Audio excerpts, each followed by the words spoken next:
So it's a bit of an art. It's a bit of a science. It's not necessarily a precise thing, and it will change from post to post, business to business, and all that. But while we get underway, I'll draw back to this guy, and I think he's an absolute miracle worker, Leo Burnett from the Burnett Agency, a massive advertising firm right around Australia and the world. And he simply says, make it simple, make it memorable, make it inviting to look at, and make it fun to read. Really simple principles you can go to.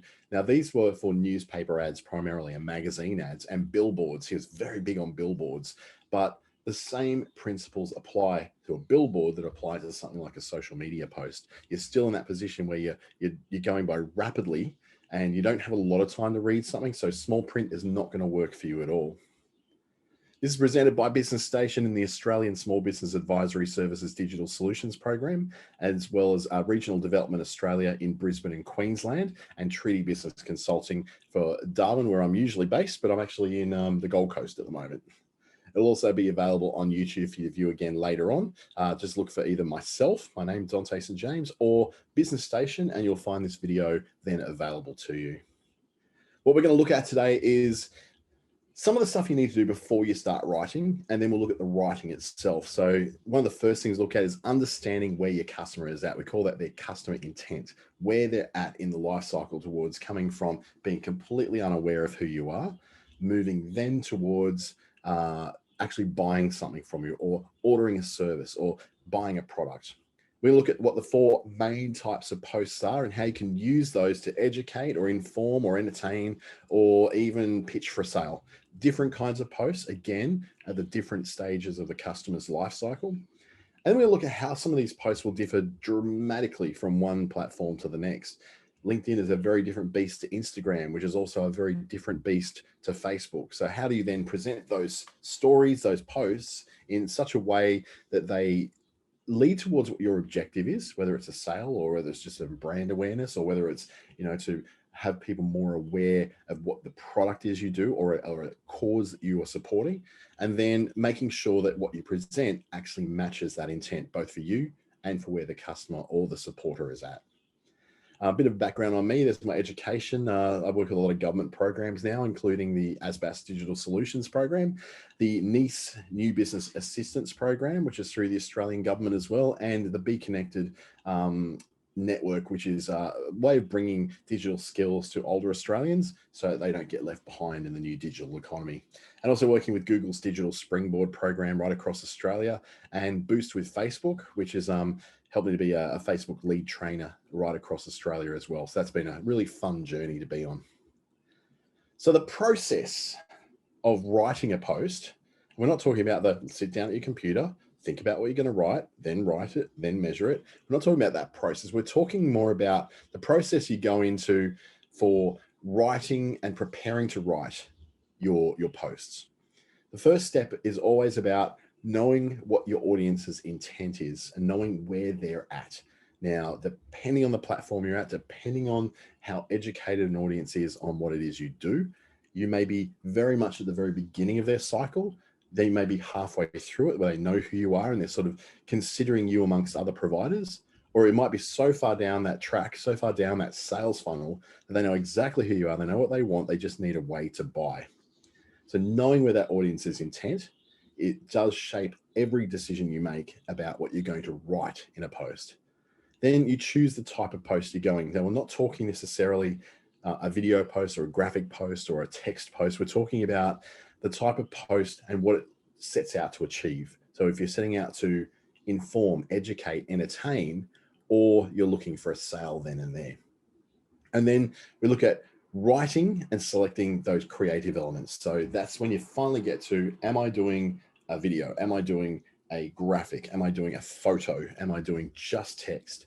And that's almost like the final step you take, because the writing, funnily enough, should come before the creative. Now, a lot of creative people go, oh no, I just want to do the photo. I want to do the photo first. I want to have my perfect video first, and then I'll just write something around that.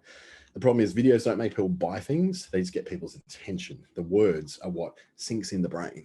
So the video is very good for capturing that attention and maintaining it, whilst they then drink in what the information is, which is often in a written format.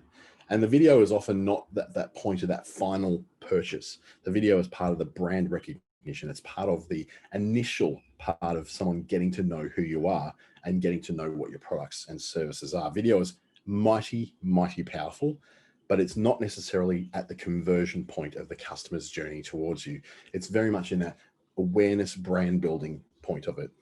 And this is where we see a lot of TV ads for agencies and for different companies who are trying to give you some kind of a very, very cool picture of who they are, what they do, and what their message is and what they believe in. But when you look at like the very, very hardcore, what we call conversion ads, they're Harvey Norman. They go straight to a point that says, buy this, buy it this weekend, buy it now, save this, do this, you're going to miss out.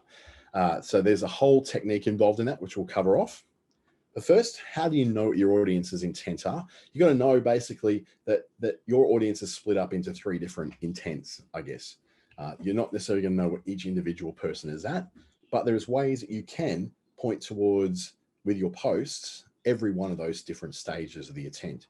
So the first intent is where we call awareness. Now, they're not intending to be aware of you.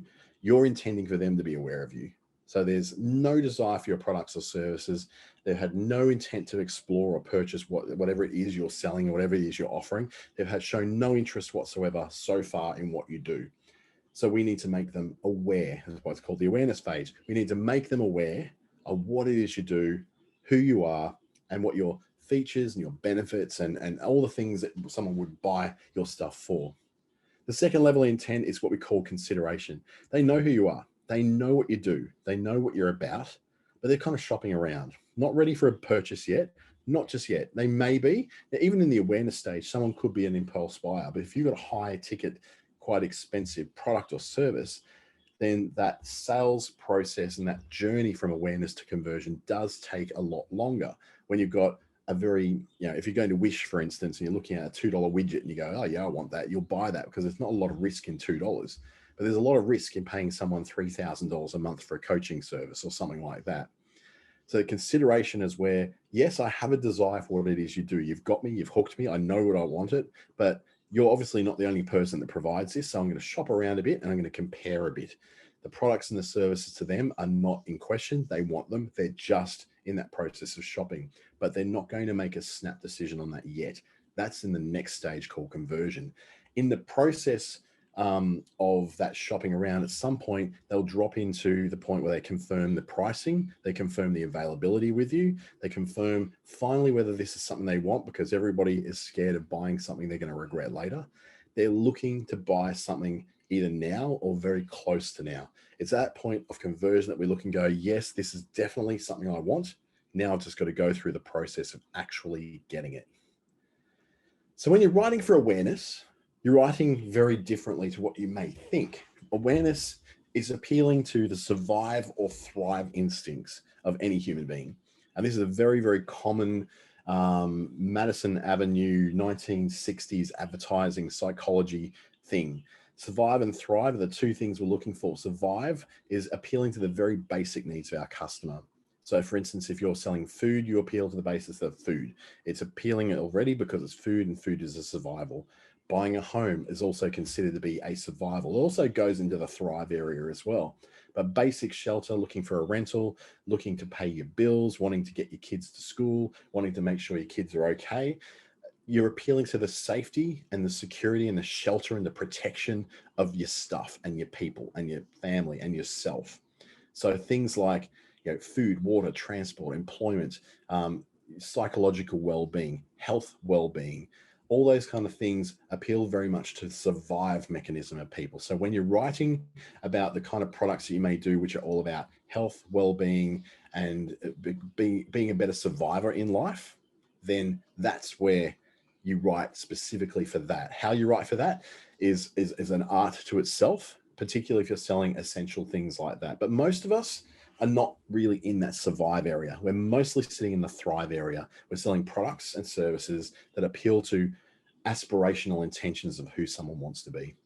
We're appealing to that life that they'd like to live, that life where they'd be more relaxed, more chilled out, more capable of attacking the problems in life and overcoming them, more able to enjoy life, more able to be a participant in life rather than just a casual observer. We're looking at quality. These are where people appeal to the lifestyle factors of what we're selling, the status factors. So I want, I got my survival house, but then that's the house over there that I really want. And we're looking at comfort. So we're going beyond surviving, we're going into getting some quality out of life. Now, most of us are probably sitting in that area. We're sitting in that area where we want amazing photographs of us, so we've got them for perpetuity, because that appeals to, the part of us that wants to be able to be proud of who we are. That's not a survival thing. That's a thriving thing. That's the ability for us to be more than just survivors in life. When you're writing for consideration, you're stepping out of those very basic level things, and you're setting into writing for those who are either price sensitive or those who are not price sensitive. Now, if you're writing for price sensitivity, you're using terms like low price, cheapest, value for money, and looking at very favorable comparisons between your product or service and your competitor's product or service. So you pick out those things, and you often see this with things like domain name sellers and web hosting providers and software providers, where they'll line up a table of contents of, here's our offer, here's their offer, here's another competitor's offer, and they'll concentrate and really double down on the things that they're very good at and show you how they very positively compare to what their competitors do. The whole point of that is to say, well, yes, I'm price sensitive and I'm going to get great, I'm going to all those things. And even if it's in price sensitivity, where it doesn't necessarily mean that someone's going to go for the cheapest, they're going to go for probably the best value for money. So if you're not the cheapest, then setting up those comparisons with your competitors, even if you're more expensive than them, can be very powerful, because it allows you to show, look, yes, we're $10 more, but look at all this. We do all this stuff that they don't do. Price sensitivity is written so that you won't have buyer's remorse afterwards. Like I said, with the Wish thing, you could buy a $2 widget off Wish, not really regret it too much, because $2 doesn't go far and it's not a great risk. $3,000, on the other hand, carries a lot more risk with it. So the whole idea is, if you're writing towards those who are price sensitive, you're generally going to be a very price-based product. So you're going in at a value for money, budget conscious, economic point of view, rather than what we see in the non-price sensitive folks, which is then focusing less upon price. In fact, it doesn't focus on price at all, because your price is not cheap. Your price is not set to attract the bargain shopper. It's all about doubling down and really looking at what the solution is that you're offering, looking at the time that you'll save. So rather than, oh, yes, this is going to cost $3,000, but you're going to save all this time and add it up over the year. If you're paid $60 an hour, look at how much you're going to save in that. You're going to save $8,000 when you buy this $3,000 thing. It's all about looking at the advantage you have over your competitors and highlighting that. So you're writing to, what you do that your competitors don't. You're looking to writing to your solution to the problem that people have. You're not going in and saying, hey, this weekend, $79.95, usually $150. That's the price sensitive model. That's the Harvey Norman. That's the Joyce Main. That's the heavy retail discounting model, which is all about basically the getting the most amount of people into your store to get by the most amount of things to get them out at a very low margin. You're not those. You're the boutique. If you're a small business, you just cannot compete really on price. So you have to then compete upon the solutions you offer, the time you save, the advantages you have over the big guys who can outspend you and have a lower price than you. And you can concentrate on, rather than buyer's remorse, that great feeling you have when you think you've bought something excellent. And I get that, say, for instance, when I bought my little Rode microphone that I can take on the road with me. It's a great little thing. It cost me $150. It was about $75 more than I really had to spend to get something, but I feel really good about it because it's the right size, the right shape, the right quality, and I can take it almost anywhere with me because it's really light and really small. So I had that really great feeling of buying that thing, even though it wasn't the cheapest one out there. It was the one that solved my problem. It saves me time because it's like plug and play. Don't even have to set it up.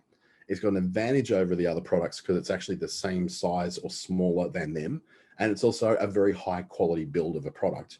So that's just a simple example. Is the microphone I'm using right in front of me today is one of those things that is for the non-price sensitive. And that's where most small businesses are going to sit with that. Then as we move over to writing for conversion, which is the final stage of that customer life cycle, from not knowing who you are through to knowing who you are and comparing you to other people, now to the point of going, I am going to buy. We're looking at writing towards FOMO, fear of missing out. We're writing towards things like the price goes up next week. You'll be missing out on being able to do all these amazing things if you don't get this thing. What you won't gain from missing out, so that you won't save time. You won't look great to your friends. You won't be relaxing on the beach this time next month if you don't take this offer up right now. So quite often at the point of conversion, you've gone, I've introduced you. I've allowed you now to compare me to everyone else. Now the rubber hits the road. I need you to make this decision to buy now, because if you don't, the price is going to go up on you. You're going to miss out on all this, and you're just going to sit there regretting that you didn't actually go ahead and buy it. Now, this might sound a little bit manipulative, and it kind of is. You're just going, well, this person clearly does know what they want. They want this thing. They're going to buy it from someone, so they might as well buy it from you, so you get the advantage of that. What you're then writing for is then that great feeling, that rush I told you about when I bought the microphone. I felt good about it. I feel good about it today. I tell everybody that the Rode mini USB microphone is a great thing for taking on the road to be doing webinars and Zoom calls. It's that feeling that you're writing towards someone knowing that they've made a great decision. You'll even see ads that even appear like that. You'll love the fact that you bought this microphone because it makes life so much easier when you're on the road. That could be a very well-written conversion ad being written, or a conversion post being written. Things that say that yep, I know that I've invested in a better life now. So that could be paying for a 20 pack of yoga sessions at your local yoga asana, and just going, yep, I know I've invested in a better life and I feel good about it. Writing for that feel good, that certainty that you've made a good decision. Letting people know that when they do make that decision, they've made a really good decision and they can feel about it, is a very powerful motivator. And then knowing that you're part of something special, and you're part of a little exclusive club. And a lot of wine clubs will sort of go along this line, or people who are subscribing to something. It's like, you've made a great decision to do this because you'll be now part of an exclusive network of people who are there to support each other and to do something amazing with their lives. Or it could be a wine club, which is you've made a great decision. You're now part of an exclusive circle of wine connoisseurs, and you'll learn even more about wine as we take you on a journey over the next 12 months of your subscription. That kind of stuff is getting people across the line from, here's something I'm aware of. I'm now aware of a wine club. Then the consideration is, I'm now going, well, this one's a little bit more expensive than these other wine clubs I've looked at, but there's little things about this, like that feeling of knowing I'm in that better wine club, getting those better wines. I'm going to be part of a little crew that discusses this in a Facebook group. I feel really good about that. I'm part of a little crew. I'm part of a squad. And these, when you're writing for conversion, you're very much writing about both the fear of missing out and the joy of what you're about to make the decision to do. So it's different approaches. You might go for the fear of missing out, which is like, if you don't get this week, the price goes up and you'll regret it. Or you're going to feel great when you've done this because you're part of a team that cares and loves wine as much as you do. Those feels are really what helps drag someone over the line, aside from if they're just price sensitive people and all they're going to do is just go for the lowest cost and that's it. So an example for something like this would be vegan donuts. I don't know if these donuts in the photo are actually vegan, but they looked delicious, and I was very hungry at the time I was writing this webinar. If we were to write for the awareness stage of advertising or promoting on our Facebook page or our Instagram account about these vegan donuts, we say there is such a thing as a perfect vegan donut.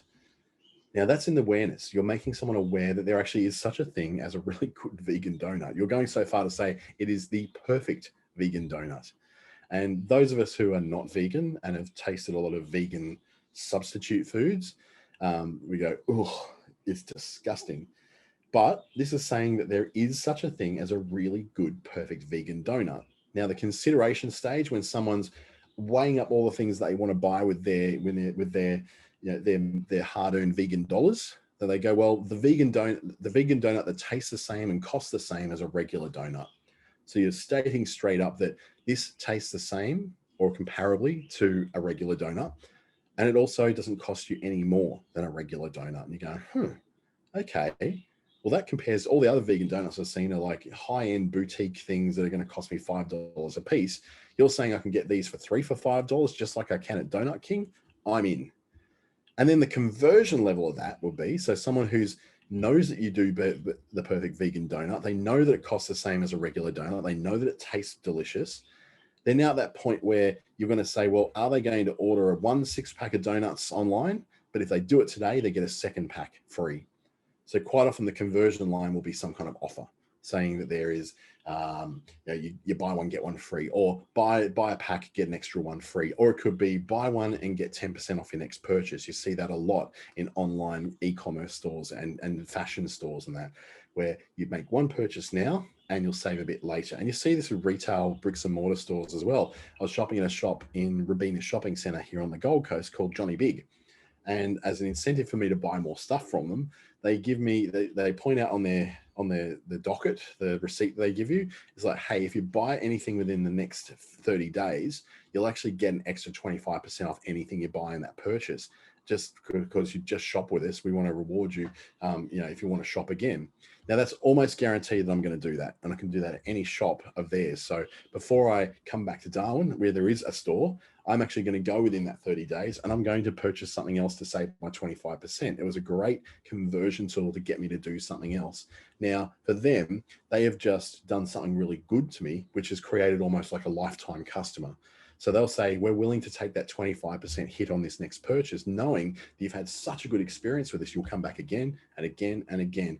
And twice a year when I do have to do some sort of clothes shopping, the first place I'm going to head to is Casuarina Square to go and see this particular retailer, because they've shown me, they've incentivized me, and they've shown me that they value me over a lifetime. But as you see, it's very different depending on where you are in the customer life cycle. Only a week ago, I didn't know that this place existed because I'd very rarely go into shopping centers. But my awareness was I walked past this place and I looked and went, a place for plus size men. That would be worth going and looking at. The consideration was then, as I was walking through the shopping center, I walked past 6 or 7 different menswear places. But this place that specifically was geared towards me, that I guaranteed I'm going to find my size in, and I'm not going to be looked at as some kind of freak in amongst a world of skinny models. It appealed to me. So in the consideration stage, I would become aware of that store. In the consideration stage, I walked past all these other stores and went, you know what, they're not going to have my size, but this place definitely will. The conversion was they got me across the line as I walked in the door because of certain values to do it. The feeling I knew I was going to be listened to because of another bigger guy that was actually in there serving. I knew that I was going to get what I wanted because they have all those customer service guarantees and money back guarantees. I knew that it was going to be safe because there was COVID set up in there and the hand sanitizer, all that stuff. And I knew then that, and they told me that when you make a purchase, if you make a second purchase within 30 days, you'll save an additional 25%. They gave me an incentive to get in there and buy. And I did buy, and I spent a bit of money. We won't say how much, but let's just say that's the most I've spent on clothes in quite a while. So awareness, consideration, and conversion are incredibly important. But as you can see, you write a post very differently for each one of those stages. In awareness, you're suggesting an idea. You're not trying to sell anything yet. In consideration, you're saying, hey, we know you're aware of what we're doing. Here's some reasons why you should go ahead and do it. But you're not necessarily saying buy it now. But at the conversion stage, if your customer knows who you are, they know what you're all about, they know your features and benefits and the comparison with your competitors, then you're just looking at getting them across the line. Discounting isn't the only way to do that, mind you. Discounting is a very common way to do it and probably the easiest way to do it, but it's not the only way to do it. It can be just quite simply that you just say, if you buy it today, you'll be guaranteed to get it delivered by this time. Or if you buy this today, you're in an extremely a rare group of people who will be able to join our Facebook group and be able to discuss plus size clothing or something like that. Then we look at life coaching or any sort of coaching, any sort of, it could be anything from NLP practitioners, Reiki practitioners, massage therapists, anyone who works in a one-to-one, very personal space with clients and with customers. This is where you're also looking at awareness, consideration, and conversion. So let's take a quick look. In the awareness stage, the ad could be for a life coach being a better organized, less stressful, meaningful life that you'll love living. Isn't it a fantastic one-liner if you were a coach of some sort? A better organized, less stressful, meaningful life that you'll love living. I want to go to that coach. That sounds amazing. But of course, I'm not ready to fork out the $1,000 or even $300 a month it may take me to get someone to do that. So I was going, well, that's a really nice idea. I'll keep moving on with my life. Then I come across a post or an ad or something like that that then goes, well, now that I've got this idea in my head that won't go away, and I know that it's something I really like to do, I've been sort of shopping around a bit, been looking for a bit, looking at coaches, looking at alternative therapies, all that sort of thing. So now I'm at that point where I go, okay, what is the incentive for me to look further into this? Well, I can get in control of my life for the cost of a coffee a day. So $5 a day in coffee, roughly 30 days. So yeah, okay. So you're looking at about $300 a month. Okay, so I know what I'm up for now. So now I'm shopping around to see how much it's going to cost me with all these different services, therapies, coaching services, all that sort of thing. And I've got an idea in my head about roughly how much it's going to cost. And this particular post has set the tempo for that. It said that getting control of your life for the cost of a coffee a day. That's pretty cool. I can picture that. I can probably, if I want to save a bit of money, I can drop that coffee a day. Not that I buy coffee every day, but I got the idea. It's about $5, and then make a change and fork that money into something else. But at the conversion end, an example would be another month of the same, or the first month of something better. So they're looking at that fear of missing out, toned down a little, and being more about the satisfaction of getting the result that you want out of life by saying, look, are you going to have another month of the same old crap that you always go through? Or is this the first step towards the first month of having something better in life? So you can see these are just examples that I've written down. And these things get much easier to do over time when you know where your customer's at, and knowing that sometimes in your posts that you're doing on Facebook, you're not always writing for the sale. You're not always writing for the, see this great video I made, see this great audio production I've just done, come and buy it here. It's not always pushing that sale. Sometimes just going, it's about introducing a solution to a problem that someone has in the form of the awareness. So that could be, don't want to sit down and spend three days trying to put together all your family photos and do a beautiful presentation for that 50th anniversary. Don't do it then. Come to me. For the cost of a coffee a day for a month, I'll be able to do it all for you, and you'll save time, and it's not going to cost you a fortune. At the conversion end, it could be something like, still don't know where to start with making that video presentation. Well, take a step today to get that time back and get the result you want. So writing for where someone's at is supremely important. The issue is, though, that people who are visiting your page or who are following you are at different stages of that customer journey. Not everyone's coming in at awareness. Not everyone's coming in at conversion or consideration. They're at different levels. And this is where sometimes the paid option on things like Facebook and Instagram, at as little as $2, $3, $4, $5 a day, can make a big difference, because you're then sending particular messages. So in this case, a better organized, less stressful, meaningful life that you'll love living in the awareness stage is sent to people who are not necessarily aware of what you do, but they may have an interest.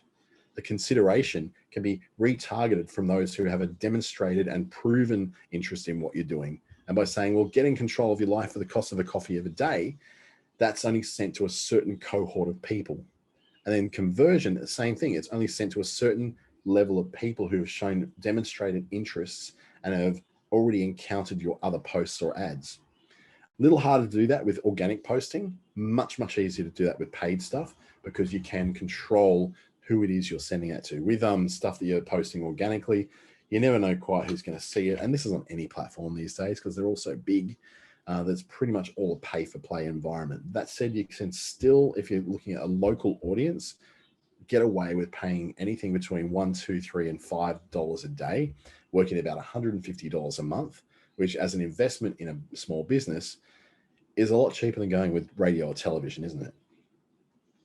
Now we move on to the types of posts. We're looking at the posts, and we're not talking about video, graphic, and text posts. We're looking at the type of post in terms of, I guess, well, what the outcome of that post is going to be. So the 4 types of posts are generally, there's an informational kind of post, which presents information of a general or even a specific nature to the audience you're trying to reach. The second one is the educational post. Quite often, this is where you educate your audience on something in which you have expertise, something you're very good at, something you're an expert at. That becomes something that you're educating people in. And the educational thing is very, very common across people who are in services rather than in selling products these days, but can be very, very powerful when you're selling products. If you're selling skincare products, educating people on why using organic materials in organic ingredients or using bush food inspired and infused ingredients is so important for you can be a powerful way to get people to become more aware of and consider your product in a whole different light.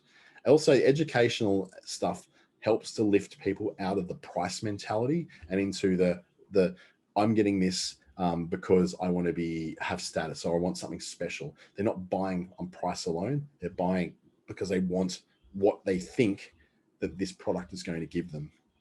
You can be an entertaining post, and quite often you'll see that there's people who may have funny videos or inspirational videos or anything that gets attention and makes people go laughing, crying, being inspired, feeling empowered. All those sort of things are entertainment. So are you an entertainment post, or is your post all about generating a lead or a sale? Very, very different kinds of types of posts, and we'll have a look at what some of those are. The informational post tends to be of information of a local or universal nature. Is it about the local weather? Is it about the local happenings that are going on, about local events? Or is it about general information going on in the world? It's sharing a bit of information that someone may not otherwise have that's relevant to their life or relevant to their local area or the world that they live in. It can also be information that is of an industry interest. So that's particularly where you are business to business business. It always sounds, there needs to be a better term for that, a business to business business, a business that sells to other businesses perhaps. If you're in that particular industry, showing information shows your connection to that industry and positions you as a bit of an expert in the same way that an educational post would be. But an informational post would look something like these. So we've got Michelle's Kitchen. She's a little caterer, and she does very boutique, very low batch number catering jobs. So her first post will be something like, hey, Gold Coast, there's some nasty storm activity on the way, so we won't be able to open our outdoor dining tonight because you've got a dining area too. Stay safe. So she's informing you that there's a bit of storm activity. She's informing you that if you go to her little kitchen door cafe, you won't be able to dine outside tonight. And it's also informing you that you should stay safe because there is significant storms on their way. An informational one for this one, the lovely picture of the cumin. As saying that grinding your own spices preserves so much more of the aroma and flavor of a dish. That's a bit of information that you probably don't know. And it says, did you know that cumin is actually ground from a seed? So it's not from a leaf, or it's not from, from a like a stem or a root. It's actually from a seed. So they go, okay, so I've learned today that cumin is ground from a seed. I've learned today that grinding your own spices preserves more of the aroma and flavor of a dish. And I'm probably learning something that's reading between the lines is that when Michelle makes stuff with cumin in it, she makes sure she grinds her own rather than buying pre-ground ingredients. So again, information being shared, which is within the context of where she is in the case of the Gold Coast storm activity, in terms of the industry she's in terms of information about a spice, and then information within the community, the very area that she lives in and operates her kitchen door in, saying councillors advise that parking in Wongala Street will be restricted to 1 hour from Monday. 2 hour parking is available at Seaview Mall though. So it's a bit of information very specific to her business. If you're coming to visit me, you'll only be able to stay for an hour because council have changed the parking rules. But if you park at the mall just down the street, you'll be able to stay there for 2 hours for free. So again, informational stuff that's not about sales. It's not about come on into my restaurant and get fresh ground cumin. Come on into my restaurant and sit inside. Come on into my restaurant and park for free at Seaview Mall. It's just saying that when you're doing all those things, this is information that might be useful to you. So this kind of stuff is really easy to do if you've got a local audience. If your audience is far more spread out across the country or across the world, this is a little bit harder to do, and you may want to go more into the sort of that middle one, that the cumin post, where you're more so giving information that's from your industry rather than information that's from your community. An educational post is something which has got helpful information that's related to the very thing that you do, or the industry you're in, or the job that you're doing, or the product you're selling. It's valuable on its own. Someone can walk away and do something with that information in your educational post, and it's actionable. People can literally do something with it and get some value out of it without having to deal with you any further. And this ties very much into Gary Vaynerchuk's jab, jab, jab, right hook kind of mentality. I've got a bit more about that a little bit later on. So examples of this one would be Janine Moore, who's a life coach. 30 minutes of yoga a day has been shown to increase focus at work by up to 30% and reduce workplace sickness by almost 40%. So we're educating someone on the value of yoga. Now, those are just things that I made up. They're not real figures, but you look at that and go, okay, there is definitely some value to this. I feel good about the potential of joining a yoga asana, or I'm feeling good about taking on this particular discipline of yoga, or this particular modality of yoga, then great. Just this can do that great thing for my life. I feel educated. I can make a better decision about yoga now.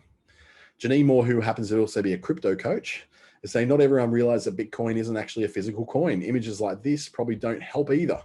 Bitcoin is a virtual or cryptocurrency. Now, I could go to many, many people who don't realize that Bitcoin isn't these things. They think that, is this like some kind of coin you put it in and it gets read like a chip on a card or something like that? They don't realize this is just pictures of something that's just representing an idea. And Bitcoin is not any of these things. It's a virtual cryptocurrency that is not physical. So again, education in the thing. If Janine Moore's a crypto coach, she's helping to educate people with this post on what that actually is. Her product is a coach for crypto buying and selling. Then she's successfully shown that she's got some sort of expertise by going to the lowest common denominator and saying, actually, Bitcoin isn't a physical coin, it's an idea. And then Janine Moore, the life coach, she's a very busy girl, this one, saying that, did you know that 80% of Instagram users actively follow brands? This makes it one of the best platforms for promoting products and services. This is actually a real figure. So this is a little bit of information she's sharing because she's a bit of a life coach or a digital coach. And she's saying, well, I know this about Instagram, therefore I know something you don't. I'm therefore a page ahead of you on the Instagram of life. And so I can be trusted with my opinions. I can be trusted as a coach. And if you'd like to know more, you can always join my coaching program, or you can join in with a webinar that I'm running. So quite often, these are kind of posts that I will do on mine, is introducing a bit of information about something that I'm very closely associated with, that I work in, and that shows my expertise. It shows that I'm always thinking about this stuff. I'm always dealing with this stuff. I'm always reading about this stuff, which I am, always listening to podcasts, watching webinars, learning as much as I possibly can to make sure that I'm in a position to be the expert in the room when it comes to, social media X or digital platform Y. Entertainment posts are posts that entertain or distract you to get some attention. They're not necessarily related to what you do, but they can be related to what you do. And quite often they're better placed if they are sort of related to what you do. They're a little bit of a break from the day. They're a bit of a break from the feed of you not feeling so serious about your topic, and you want to be having a little bit more fun with it. So some examples of that will be a little bit of science one from the Science Babe. So Janine's also a science babe, a crazy cake lady, and has a page called Live, Laugh, Love. The first one, just how many pencils can we poke through a bag of water before it bursts? See the messy result in this fun video. Now, there's nothing in there that's showing her necessarily to be an expert in pencil poking through bags of water. There's nothing necessarily in there that's showing that she is necessarily trying to sell you pencils or bags of water. She's just sharing something fun that is vaguely related to a scientific process or scientific method that she is known to be an expert in. So the fun side of what you do could be that. It could be if you're, I know we've got someone on this call right now who does a lot of drone footage. So yours could be what to do when your drone crashes in water, for instance, because I'm pretty sure you would have done that once or twice before, Bruce. Or you could be the crazy cake lady. Does a wedding cake have to be traditional? Here's 21 crazy, cool, and kooky cakes to light up your day of days. This is a really great one because this one allows you also to go, well, I can talk a lot more about this particular thing. I can talk a lot more about this particular topic in a fun way because I'm the crazy cake lady, and here's some crazy wedding cakes. And this is actually an example of a wedding cake I Googled and went, this would be an amazing looking wedding cake. It just looks, hopefully it doesn't taste like noodles. I prefer it didn't. But imagine walking to a wedding and seeing a cake like that. It'd be amazing. And then the live, laugh, love one at the end is how many kittens does it take to take away all the stress of your Monday? 12. Follow the link to see every one of these little cuties. So it's a live, laugh, love page. So what they are doing is pretty much making you feel great about the live, laugh, love and about, feeling good. So they've got 12 pictures of the cute little kittens that are going to make you feel great today. So in these cases, they're very much doing something that's related to what they are to do. It's the crazy cake lady. Of course, she's talking about crazy cakes. You've got the science babe, who's talking about a little scientific method, and live, laugh, love, which is talking all about how you can feel great and have a bit of a laugh and feel a bit of love at these cute little kitties. So that entertainment thing, none of these are got to do with selling what each of those people are trying to sell. Whatever the science babe is trying to sell, which is probably expertise, whatever the crazy cake lady is trying to sell, which could be cake toppers, or the live, laugh, love is trying to sell, which is mindfulness courses. In each one of those cases, they're presenting something that is vaguely related to what they do, but very entertaining and a good distraction for your day. And then finally, your sales are what I usually call this a business post. So it's directly related to your product or directly related to your service or directly related to what you're going to be making money out of. It's not vague. It's very much to the point about making a sale. It's giving offers. It's about presenting deals. It's about presenting specials. But most importantly, it's about presenting a call to action for someone to do something with your particular product or service. Example one, very high impact image of a guy who's shocked and confused and surprised. The Perth Health and Wealth Forum is saying, what? Just 24 hours left to get our early bird rate for Health and Wealth Forum General Mission VIP access. Hit the link and book now. So it's saying now, the call to action is hit the link and book now. It's saying you've only got 24 hours to get the early bird pricing. So you better hurry up and move your tushy and get in there. This way it's very, very clear what they're trying to do and what they're trying to sell. They're trying to sell those early bird tickets so they can guarantee their bookings and make sure they've got cash flow coming in for all the costs of their particular forum. Kakadu Blue is I've done a bit of work with in the Northern Territory. Just in, a batch of our original Australian blue cypress essential oil. Just a drop is all you need. Woody, camphor, and warm spice notes. So it's just all about a product.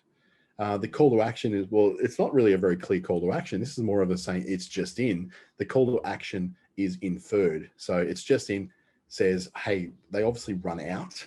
So I better get mine quickly now. Otherwise I may run out again before I get it. I like actually mixing this particular oil in with other oils. So it's just creates a very a woodiness that's not too strong, not like camphor would be. Your grandmother's old camphor wood chest she used to put knitted jumpers into to keep the moths away. This is a bit more of a fresh smell. It's very nice actually. And then Shmoo Shakes, which is a fake place that I've just made up. This month's new Shmoo is the Mean Girl Strawberry Bliss with candy, donuts, sour strips, cream, and sparkle topper. Limited time only. So it's very much about something they make, which is these over-the-top milkshakes. But it's also about a call to action, which is saying, get it now because it's only available for a limited time only. And it talks about nothing else but this particular strawberry flavored milkshake with candy all over it. That looks like a heart attack in a glass, doesn't it? That's just disgusting. So how then do all these posts, so we've got our eye around now of where customers are in the process and how you write very differently for them. We've come to what you want to achieve, whether you're doing an educational, informational, or entertaining or sales-based post. So we know that we've got to write slightly different for all those different things. We've seen a bunch of examples. Now we're going to look at how posts can differ quite significantly between different platforms. And one of those could be on Facebook, where you can go very comfortably between the awareness, consideration, and conversion stages of the customer journey by starting off something in the awareness stage being quite low on text, but very high on impact in the video and the graphics. It's all about making someone aware that you do a thing by demonstrating that you do the thing, not necessarily telling them, but by demonstrating. The message needs to be very simple and clear, but you're not necessarily saying book now. You're not saying buy now. You're not saying learn more. You're just really just saying, I do a thing and isn't this amazing? They're not necessarily looking for someone to do something with that yet, but when they come to the point of needing that thing that you do, or having a requirement to have that thing that you do later on, then they're in a position to know that you are the provider who does that. The consideration stage could be a very strong first line statement or a hook that then is backed up with dot points. And you quite often see this in things that are trying to sell you maybe business coaching or an online course or something. They'll start with a first line hook, something like, some of our graduates make 6 figures within the first 30 days. Do you want to be one of those? Learn how to ... dot point, dot point, dot point, dot point. It's very much about what you can gain, what the possibilities are, and what the features and benefits of this particular program can be. Now, these ones are kind of a lot of very amateur coaches and a lot of very amateur service people go straight for this. They don't spend time establishing any sort of credibility. They just go straight for the kill and say, here's why you should pick us, without considering that a lot of people are not in the position to even know what it is you do, let alone pick you over the others. And then in the conversion stage is where you can go in with offer a discount. Of course, it's not the only way you can do it. It can be just simply availability. I've only got 10 places. If you don't get this today, chances are you're going to miss out. This is my final offer. This is a limited offer. This is your last chance to get this particular offer. This is your last chance to buy this before I have to order in a new lot that won't be here for 6 weeks. That kind of motivation that comes in is in the conversion stage. Now, how does this translate? It's very obvious to me how this translates to paid ads on Facebook and Instagram. How does it translate to organic posts? It's just simply saying that over a week, that not everything you do is going to be all about awareness. Not everything you do is going to be all about consideration. Not everything is going to be about conversion. But if you post 3 times a week, make one post be about awareness. And that can be an educational post. Did you know that you can't just build a shed without council approval? This beautiful footage of this shed could be yours, but you do have to go through the proper approval processes. You're educating someone that they need to go through a council approval stage, but you're also presenting a product which is very aspirational for a guy who lives on a rural block and wants to actually have a big shed to put his whatever in. And then your consideration post might be on Wednesday, where you're looking at, okay, we know you really want a shed. Now here's why you should choose our sheds. You're not saying to buy my shed, you're saying this is why you probably should choose our shed. There's an advantage to choosing us to build your shed. And the conversion layer then is all about what gets them across the line. So you go Monday as an awareness post, Tuesday is a consideration post, Thursday can be a conversion post. You can just move them all around however you like. Just bearing in mind though, the best way to do this is always through paid stuff. It sounds horrible to say, but there's no such thing as a free lunch on social media these days for business. So if you spend a little bit on that and you have something that's sort of, and going through a 3-stage sales funnel campaign on Facebook and Instagram is a whole other webinar on its own that we'll do in another time this month. But it is probably the most effective, quick working and reliable way of bringing people from a lack of awareness for who you are through to that point of being able to buy from you. Doing it through organic means, through just simply posting on a page or a group, is a very slow, very long-term way of doing it. It pays off in spades over a number of years, but it can take you 3 years to get someone from awareness through to conversion, just simply because they don't see your stuff coming up very often, unless it's pushed to them through a boost or through some sort of ad campaign. LinkedIn a little bit different. LinkedIn posts in the awareness stage can be much higher on text because you're not necessarily posting as much as a business as you're posting as you, the person. My experience with LinkedIn is that video doesn't do very well. Simple graphics do a lot better than video, and text does a lot better than video. I do a post on LinkedIn, write about 300 words in a post, and it does like thousands of views, 2, 3, 4, 5, 8,000 views on that particular one. But if I do a graphic or a video, I'm lucky to get 100 views on it. It just doesn't work that way. Now, I've cultivated an audience that expects to see inspirational messages written in text from me, not videos. So that's part of the reason, but it's also part of it that because we're not looking for deals, not looking necessarily to be entertained on LinkedIn, then video is not quite as powerful as what it could be. You've also got a lot of tighter targeting. You know you're going for either business owners or people who are there to talk about or learn about business on LinkedIn. So making your post look like personal content in a way of like, I'm sharing a story about my workplace, I'm sharing a story about my business, I'm sharing a story about a customer that I might have dealt with or a situation I overcame, can be a powerful way to show your human side, but also endear people to you, making them aware of who you are and maybe also what you do. The consideration part is where you're producing things like, and this is where video comes in, testimonials and case studies and white papers and those sort of things that people can download, spend a bit of time on and go, huh, okay, so this guy does know what he's talking about. And conversion is where, just like on Facebook and anywhere else, you're looking at offers, but you also look at things like free trials. Have a free trial consultation with me. Come to my free webinar.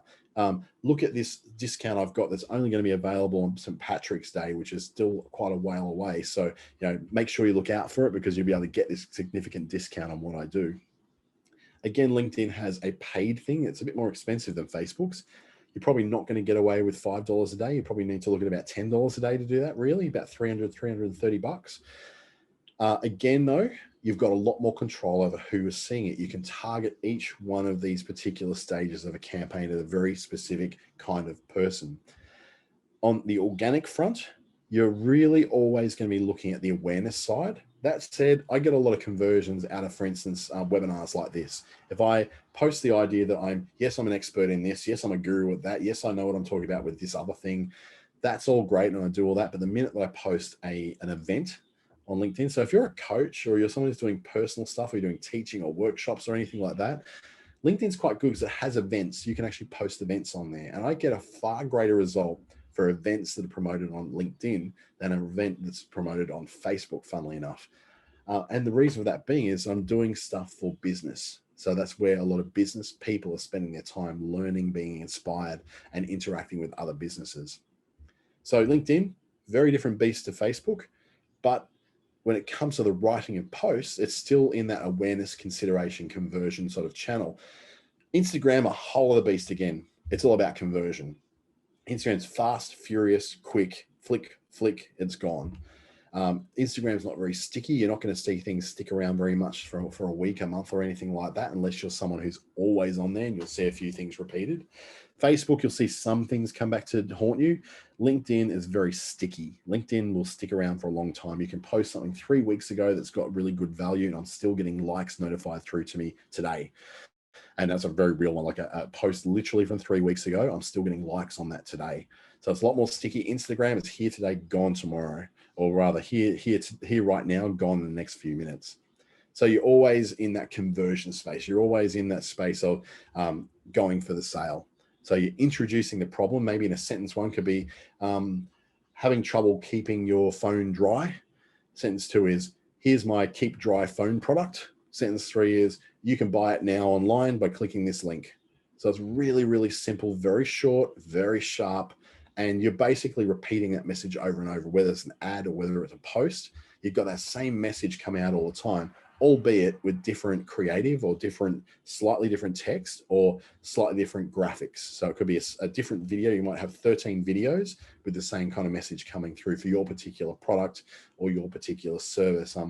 There's a relationship coach that operates out of Durham called Rachel. And Rachel has pretty much the same kind of message coming up all the time, but she just packages it a little bit differently all the time, but within a framework that's very familiar. So as you go over time with following her, you get a very, very good idea of who she is and what she does. And in that case, she's someone who is very, very good at promoting what it is she does without it feeling like it's in a terrible, horrible sort of way that you don't feel like it's being repeated over and over. Even though the message is the same, it's just slightly different variations on it, that she is able to present what she does over a period of time and do it in very short, sharp containers. She can do it through things like your like an Instagram reel, where she does something quite funny and quirky, but it's always going, here's the problem, here's something that I do that helps that, and here's how you can take advantage of it without her necessarily coming across as high salesy at all. She's very, very good at it. If you actually want to follow her, you can follow her as the relationship coach. Her name is Rachel Jacoby. She's an awesome person, and certainly has started to master the art of marketing herself, particularly on Instagram. Very good. She follows another Instagram coach actually called Brianna Curl. or Bree Designs, BREE Designs. And if you want to follow an Instagram account that really shows you how to use Instagram, I suggest you follow Bree Designs, BREE Designs on Instagram. She's awesome, really great chick, lives in Melbourne now, used to be in Darwin, and has a really great following and really knows her stuff. So in a nutshell, before we wrap up, write for where the customer is at the point of their relationship with you. So if they're in that not knowing who you are, if they're in that, yes, they know who you are and what you do, and they're considering you amongst others, or if they're in that point of actually wanting to make a decision about coming on board with you or not, then write for that. If it's in an ad, that's really easy to do because you separate it all out. You go for the people who are in the top of the funnel, people who are in the middle funnel, people at the bottom of the funnel. It's nice and neat and tidy, but in organic posts, you can still do it. It's just going to take you a lot longer to get there, and you'll have to be very repetitive and very consistent over time with it. Then also write for the type of post you're trying to publish. If it's informational, make sure you write something that is informational. Don't turn it into a sales trick. If you're writing something educational about what it is your product does, or something that you do, or something you're an expert in, don't turn it into a sales trick.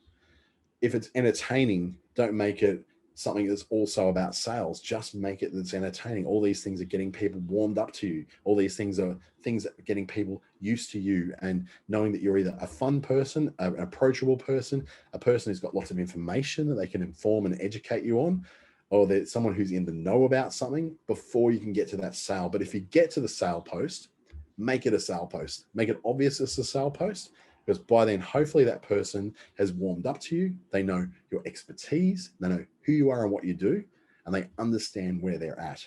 And then finally, write for the platform you're going to be on. So understand that Instagram is very different to LinkedIn, is very different to Facebook, is very different to TikTok, is very different to Google My Business. All these different platforms are very, very different approaches that you write for in very different ways.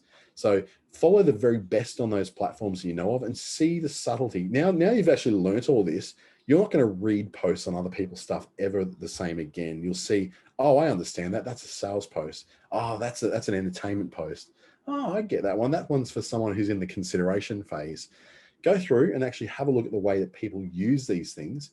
So you'll get an idea then of how the best in the business are using these things to get their message across.